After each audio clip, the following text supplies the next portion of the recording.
চ ওয়ান্নার, তুই আর ওরকম আস্তে আস্তে গাড়ি চালাইছিস, ঠিক আছে? জোরে জোরে গাড়ি চালা। অনেক অপমান সহ্য করে নিচ্ছি আমরা, আর কোনো অপমান সহ্য করবো নি। এবার শুধু বদলা হবে। তোরা বল না, একটা প্লেয়ার আইপিএলে কিনতে পারে না? হ্যাঁ, বাংলাদেশ থেকে একটা প্লেয়ারও কিনলো নি।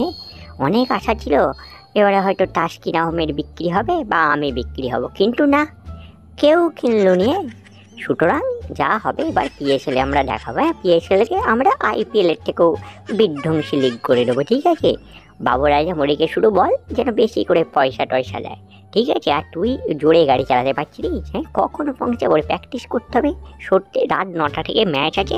তুই দেখ, গাড়ি চালাতে না পারলে আমি যাচ্ছি, আমাকে ছেড়ে দে তুই। ওরে পাকিস্তানের রাস্তায় এর থেকে আর জোরে গাড়ি চালানো যাবে না, বুঝতে পেরেছিস? এটা কি তোরা ইন্ডিয়ার রাস্তা পেয়ে গেছিস যে ন্যাশনাল হাইওয়ে সাঁচা করে গাড়ি নিয়ে চলে যাব? হ্যাঁ, যদি 30-35-এ গাড়ি এর থেকে বেশি চালানো যাবে না। তুই যদি বড় মহারাজ হয়ে যাস তাহলে 80-90 গাড়ি চালাবি, আয় তোরা ধর। হ্যাঁ, তারপরে অ্যাক্সিডেন্ট হয়ে গেলে তখন আমাকে দোষ দিবি না, ঠিক আছে? সুতরাং তোরা যা ভালো বুঝবি কর। হ্যাঁ, আমি যতক্ষণ গাড়ি চালাচ্ছি আমি 30-এর বেশি স্পিড তুলতে পারছি না। তারপর কিন্তু বদলা আমাকেও নিতে হবে। আমি হায়দ্রাবাদকে চ্যাম্পিয়ন করেছি, কিন্তু আইপিএলে আমারও জায়গা হয়নি। সুতরাং আজকে আমি বিধ্বংসী ব্যাটিং করে ম্যাচে জেতাবো, ঠিক আছে?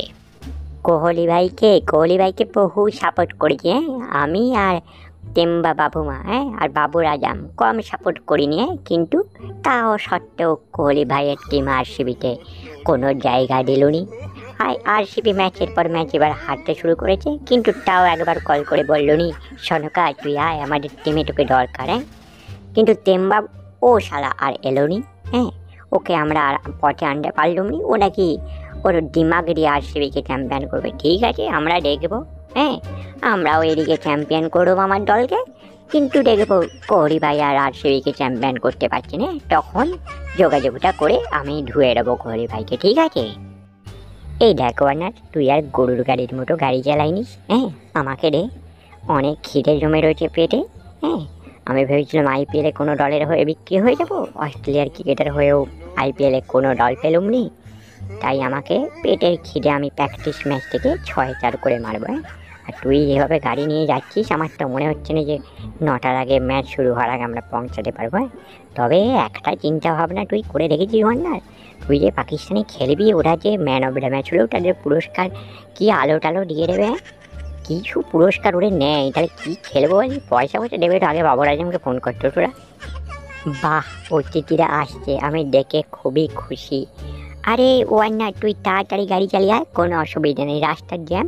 আমি ট্রাফিক পুলিশ সেজে দাঁড়িয়ে পড়ছি। হ্যাঁ, এই সাকিবুল হাসান, সুমিত, তোরা আয়, তোরা প্রাইজ নিয়ে কোনো চিন্তা করবি না।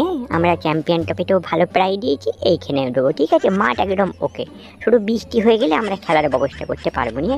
দাঁড়া, আমি আফ্রিদি চাচা ওদেরকে দিয়ে বলি যে অতিথিরা আসছে তোদের সেবা করার জন্য, ঠিক আছে? আমরা খুব খুশি তোরা যে আইপিএলে বিক্রি না হয়ে এইখানে চলে এসেছিস, আমরা দারুণ খুশি, ঠিক আছে? তোর তাড়াতাড়ি আয়।